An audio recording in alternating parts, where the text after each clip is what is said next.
How about we set a time to meet back here, just in case? The time we have left until the chromatic doors open is... let's see... Quite a bit, actually. 1 hour and 57 minutes. I think approximately half of that should be enough. When we have 1 hour remaining, we should meet back at the infirmary. Acceptable? That sounds good to me. Right. I'll tell the others too. Good. Let's go.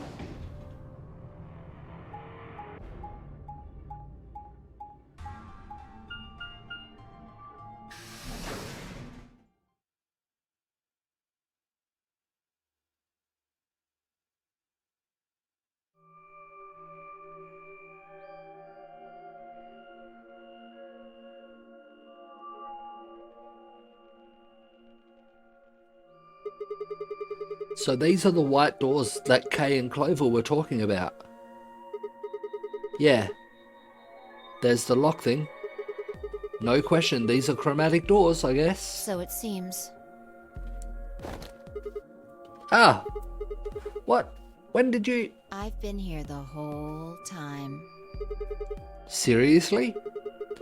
I didn't notice you at all. Oh, I guess your hearing's starting to go. How sad. Ah.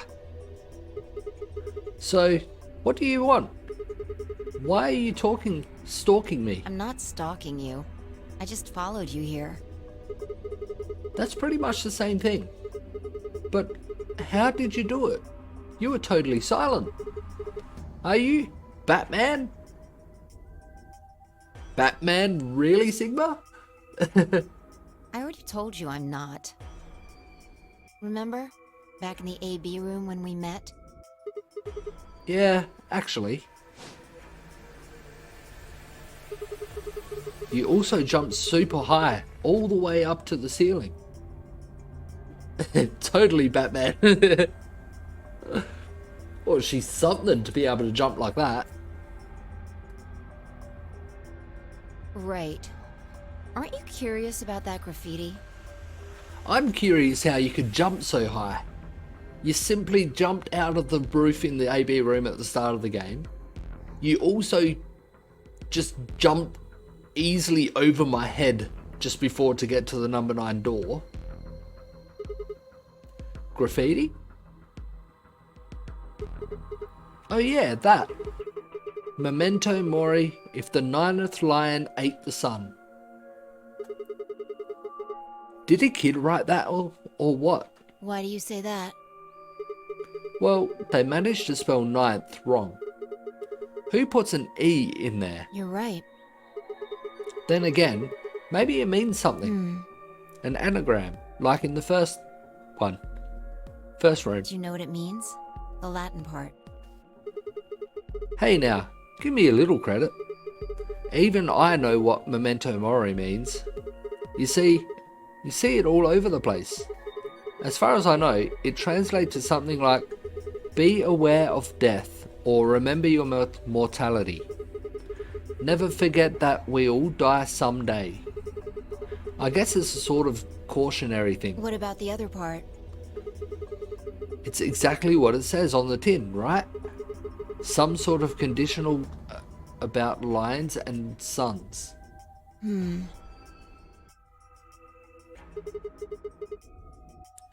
Anything come to mind? No, nothing. Nothing at all. What about you? Me? Huh. Well, let's see.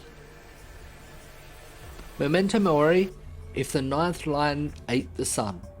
Memento mori, if the 9th lion ate the sun. I repeated the words over and over in my head, but nothing. Whatever they meant, it was beyond me. But perhaps Phi... Latin. Huh? Don't you know Latin? Maybe you can figure more of it out. Well, I know a little. More than most people, I guess, but I'm not an expert. Then how do you know that phrase? Lapsum semel occasionum non ipse potest lupita reprehender. Oh, that. That's from, this. She unpinned the brooch from her chest as she spoke and held it out to me. I hesitated for a moment, then took it. Look at the back. I turned it over. I'm not going to be saying it again. I've repeated it a few times and I just can't read it. So I guess the I is pronounced like a J in Latin, huh? Yeah, What is this? a memento of my late mother. Well, I guess it's something like a memento. What does that mean? She died right after I was born. Ah, damn. I was raised by foster parents, and they told me where the brooch had come from. Apparently, it was the only thing my mother had left behind. What about your father? Don't have one. I guess you could say I was a bastard. I never saw his face, and I don't know his name. I don't even know if he's alive. Oh. I couldn't think of anything else to say, so I just handed her back the brooch. That phrase got to be almost like a prayer for me. Whenever I had to make a tough decision, I'd say it to myself. Sometimes I'd just repeat it over and over like a chant. Before long, I had it memorized. Got me interested in Latin, and I started studying the language. That kind of does make a lot of sense. Elapsum semel occasionum non ipsi protest Jupiter Andare. Well, we don't know how old Sigma is. Who knows, maybe. Not even Jupiter can find a lost opportunity. Sounds nice, doesn't it? But it seems kind of funny now. I mean, look at us. We've done what Jupiter can't. We can find our lost opportunities. That's why I followed you here. I thought it would be a good idea to talk to you about all this.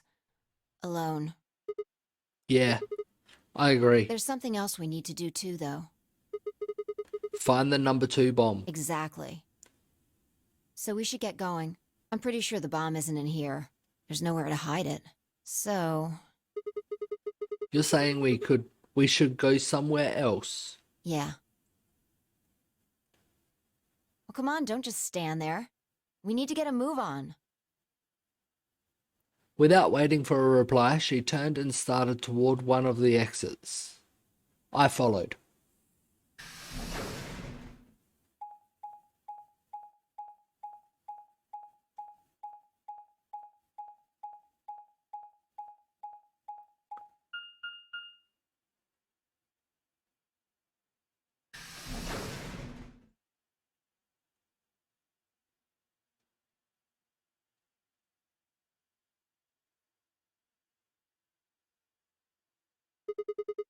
The archives. Good place to hide a bomb. Now, where the hell do we start looking? Yeah, this has got a lot of places one could be hidden. I doubt it really matters. If it's here, we'll find it eventually. So, what about that Jupiter stuff? We can talk while we look. Now get started. I turned to a corner of the room and began to look while Fi spoke. I'll start with a conclusion I've come to. Our consciousnesses seem to be able to jump through time. No, sorry. Through time isn't really accurate. It's more like we move through worlds. Worlds? We're still in that one box, so I'm thinking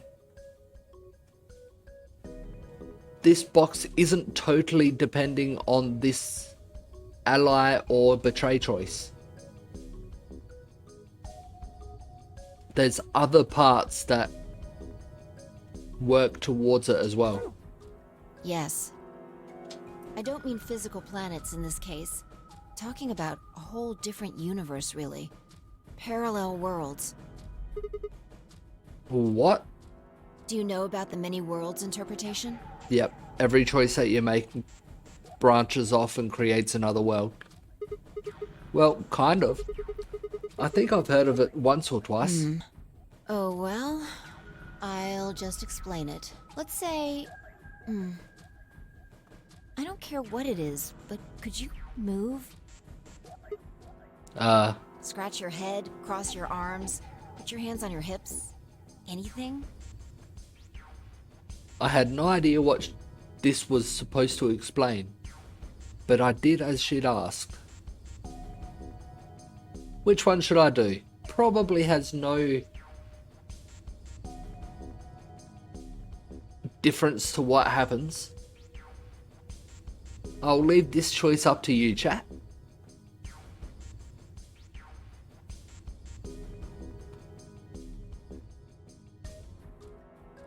A for scratch head, B cross arms, C put hands on hips, D applaud, or E others.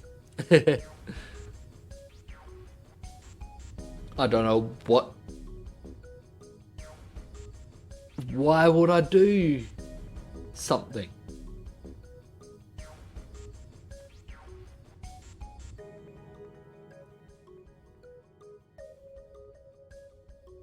I'm kind of leaning towards others. See what says there.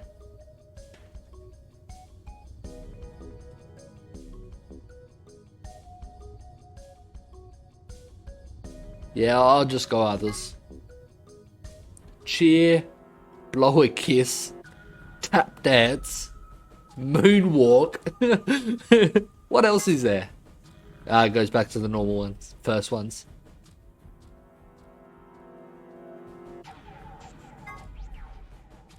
Let's cheer for no reason. Hip hip hooray! Did something good just happen? Well, no. You just told me to do something, so... Whatever. Anyway, you just cheered, right? But you could have chosen to blow a kiss or tap dance. I could have, yeah. Blow a kiss? Tap dance? The details don't matter. That was my reaction when I saw those two as well. I'm just talking about possibilities here. Now, maybe there are other Sigmas in other worlds who did all of those things. All of these worlds and realities are branching off from one another. The choices you could have made branched off from the moment you decided what you were going to do just now. Yep. Every moment you make a decision, another universe branches off, on and on into infinity. Each of those branches is an alternate world. A world where a version of you did something different. Haven't you ever thought about what life would have been like if you'd made different choices? What if you'd gone to this high school instead of that one? I have actually thought of that. Like, my mum left the family when I was 9. I often thought what would happen if she never left. I know I would have gone to different high school. But the high school I went to, or would have gone to, was known for the students taking a lot of drugs. So if I went to that high school, would I ended up taking drugs myself? Or not? The way things has turned out, I have not taken anything, so who knows? What if you hadn't started a study group? What if you hadn't told that girl you liked her? That one I never got the courage to do. What if? What if? But are those what ifs really just what ifs? Or are there other worlds out there where you did those things? Anyway, that's the many worlds interpretation in a nutshell. I've simplified it a lot. Doesn't have to be human actions, though. I just used your actions to make the explanation easier to grasp. The actions of a cat, the flight of a bee, the movement of a microorganism, even fluctuations in air temperature. All these can change history. Hold on a second here. I'll let microorganisms slide. There's no way that air is conscious of anything. Can you say for sure that you are? What? All of your actions are caused by the cells in your brain. If we go down a little further, then you could say all of your actions are the result of atoms or electrons, or smaller particles we haven't even discovered yet. Are those atoms and electrons still you making a decision? At that level, how different are you from the air?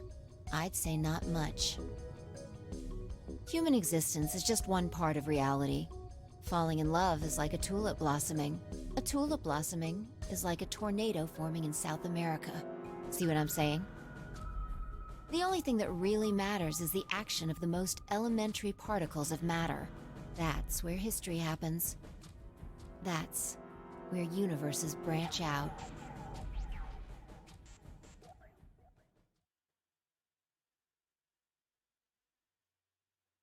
Hey, you stopped. Are you done with that shelf?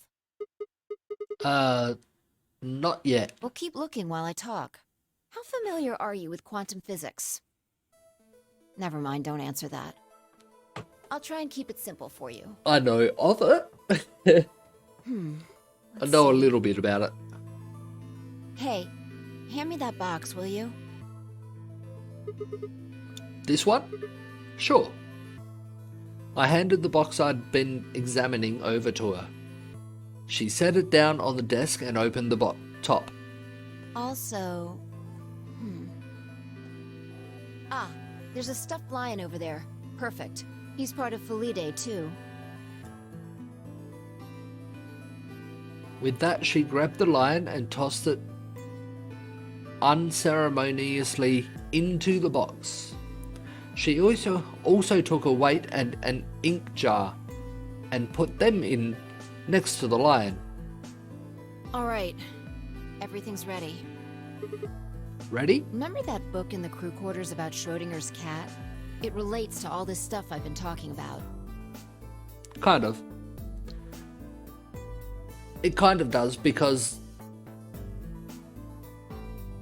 depending, like if you go in, reach in and grab, in this situation, grab one out, that's one universe created. In a different time, you reach in, grab something different out, everything is the same up to that point, but it branches out to make a different universe and things different from there. Anyway, come look at the box. What about looking for the... This'll only take a minute. Now look. I shrugged and peered into the box. What do you see? Well, there's a stuffed lion. From now on, that's a cat. A living cat. This is important. Schrodinger's cat. Got it? Yeah, it's a cat. Meow. Oh, man. This again? Yeah. Sorry. I can't help it. I find that hard to believe. Ugh, fine. Maybe I can just ignore it. For what it's worth, I'm sorry. Alright, what else do you see? A weight that's not even a pond and a jar of ink. Right. Now the weight is going to be radioactive material, and the jar of ink is full of poisonous gas. What? I'm getting out of here. Idiot. It's not really full of gas. This is just hypothetical. Imagine that it's full of gas. So, what's the weight? Radioactive material And the jar of ink? is full of poison gas. Exactly. Good work. Now, there's one other thing you need to know about the jar. If it's struck by any of the alpha particles the radioactive material emits, it'll break. These particles are emitted randomly, but there's a 50% chance that one of them will come into contact with the jar over the course of an hour. So let's close the lid. And pretend an hour has passed. Here's the question. Is the cat inside of the box alive or dead? And that is Schrodinger's cat conundrum. You can't open the box to check. Or Schrodinger's box conundrum. And you can't hit the box. Obviously, you can't shake it either. It's also been soundproofed, so the cat could be howling up a storm in there and you'd never know. Basically, you have no idea what's going on inside the box. Do you remember what happens if the alpha particles hit the jar? The jar breaks. Gas fills the box, the cat inhales it, and death will whisk her away. And what if the jar doesn't break? The cat lives to tell the tale. Haha. And what are the chances of either of those things happening?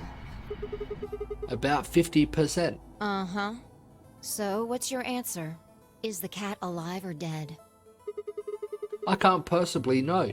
Then guess. It's not hard. Alive or dead? Sure. Alive.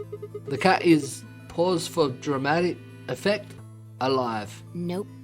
You're wrong. It's dead. That's wrong too.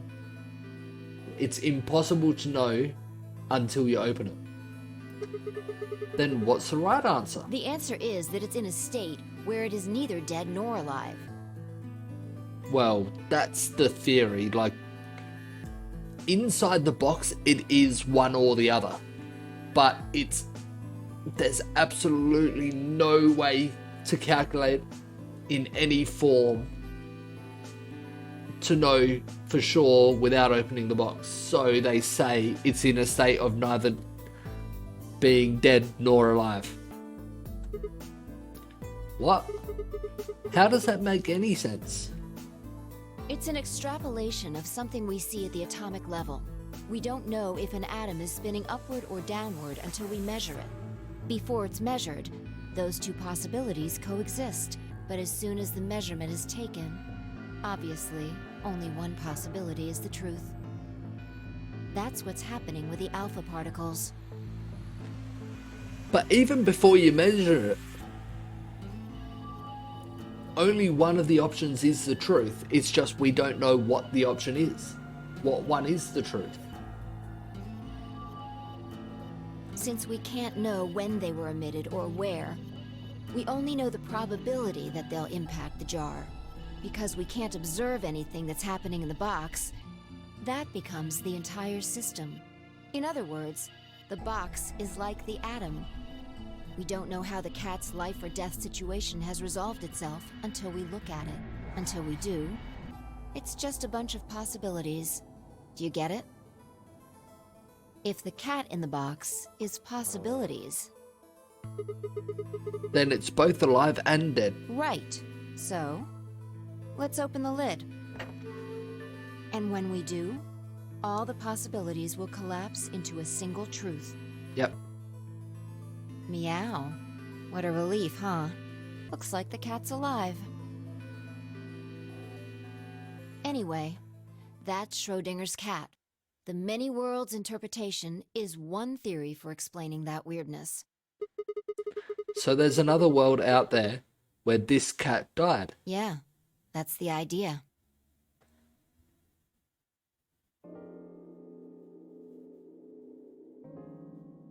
Looks like that cat tick of yours cleared up. Yeah. Well, your story was pretty insane. Insane? You don't think so? Just the idea of something being alive and dead at the same time. And if the moment the lid is open determines whether or not the cat's dead, then it's almost like events in the future can determine the past. I mean, the cat doesn't die when you open the lid, so it must have already been dead. Exactly. You've experienced it, haven't you? What on earth are you talking about? Think back. Remember round 2 of the AB game? When you chose Betray, what was my vote? Ally. But what happened this time? I chose Ally and you chose Betray. Right. And both times, I put in my vote a full minute before the deadline. When did you push the button? Right before the deadline. I see. Well, that makes this a little easier to explain. If you chose betray, then my vote was ally. If you chose ally, then my vote was betray. But I made my choices a whole minute before you made yours. Don't you think that's strange? You do see what I'm saying, don't you? That my choice in the future altered your action in the past. Yeah. From your perspective, there's no other way to interpret it. Now that I thought about it, round 1 had been the same. When I'd chosen ally, Alice had chosen betray. And when I'd chosen betray, she'd done the opposite. Look at this die. I found it over there. Let me give you one last example.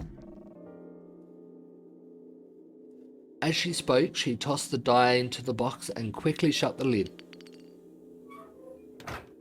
All right. Answer this question. What number is showing What face number up? is the die on? Yep. I'm gonna say 4. Has to be 4. Okay. I'm going to open the lid. Good job. You got it right. Nice. That was just a fluke. Was it? Yep. Huh? Let's think about what was going on before I opened the lid. What number was the die on? 4, of course. Haven't you been paying attention? Well, The die is still a collection of atoms, isn't it? it's still a collection of atoms, yes. But just because we make a choice now, it doesn't physically change anything that's already happened. It just changes the path of what things can go in the future. Just because we have no idea what number it is in the box, doesn't mean a choice that we make changes what's in the box. I don't think you can reasonably suggest that it was made of some different kind of matter. No. Wait, so you're saying that before you opened the lid, the die was on all the numbers? Uh-huh. That's one way to look at it, at least. And then when you opened the lid, it was just one number? Or it might have become that number when you declared which one it was. Huh? Wait, what do you mean? Your choice in the future has an effect on the past. So I'm thinking no matter which number I chose there, it would be that number in the box. That's crazy.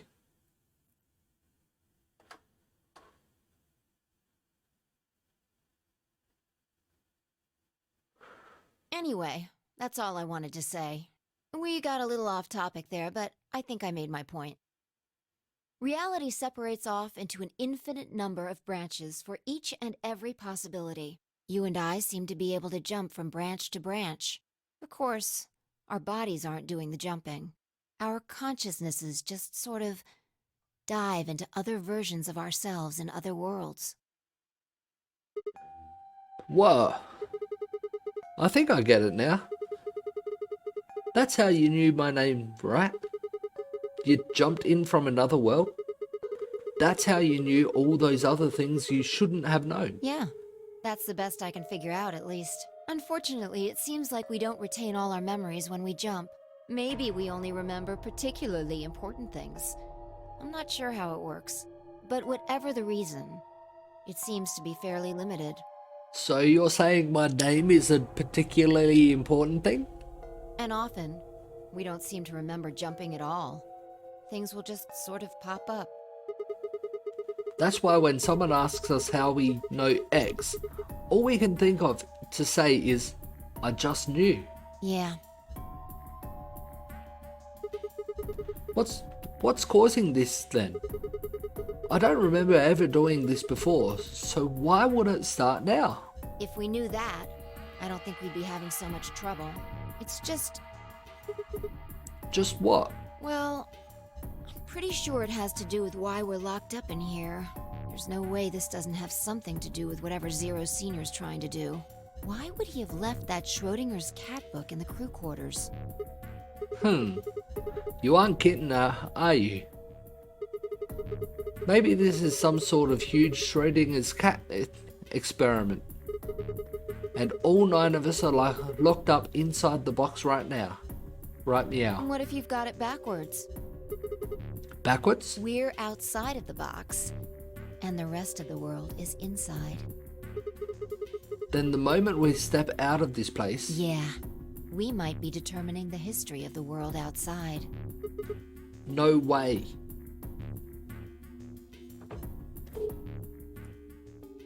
So whether we leave and the world is destroyed, or the world is as we remember it. I had 1,000 other questions, but before I could open my mouth and ask them,